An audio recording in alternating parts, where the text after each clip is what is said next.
Anyone with kids knows that it takes a lot of money to bring them up. Sure does, and that's especially true if you're doing it solo. So today our money expert has some financial planning pointers for single parents. Bruce Helmer joins us now.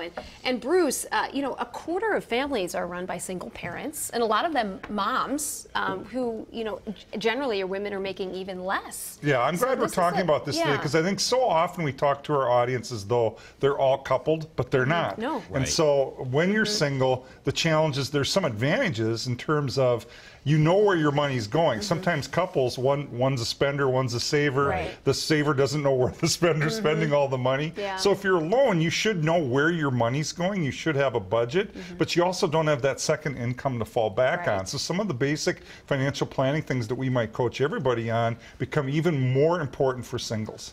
Yeah, that budget's huge. A big chunk of that, I would assume, is going to daycare costs, though, right away. Yeah, absolutely. So you look at, you know, what does it cost you to live, and daycare being one of those costs, and we still have to try to find money to save and invest for our future. And so we talk about a budget, but I think the biggest reason to have a budget is to find investable assets. I coach people, if you start by paying yourself first and investing, committing to your company retirement plan and getting that matching contribution, and do that first and foremost, where you spend the rest of your money is not as important as making sure you make that investment a habit every month. Well, you talk about savings too, which is very important, but emergency funds, you need to consider that too, even before you consider your savings? Yeah, we coach people to have couples we coach to have an emergency fund of 3 to 6 months living expenses in case something goes wrong. You lose a job, you get sick, whatever.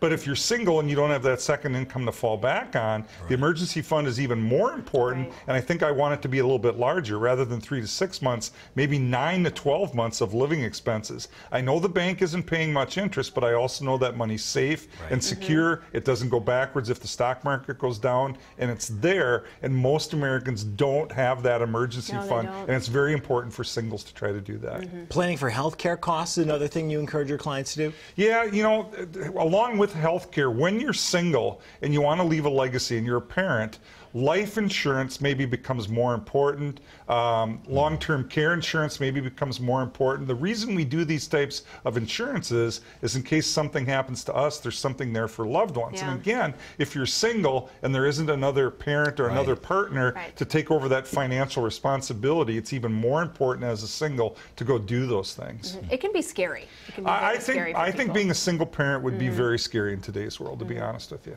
Bruce, thanks so much for all those tips. Yeah.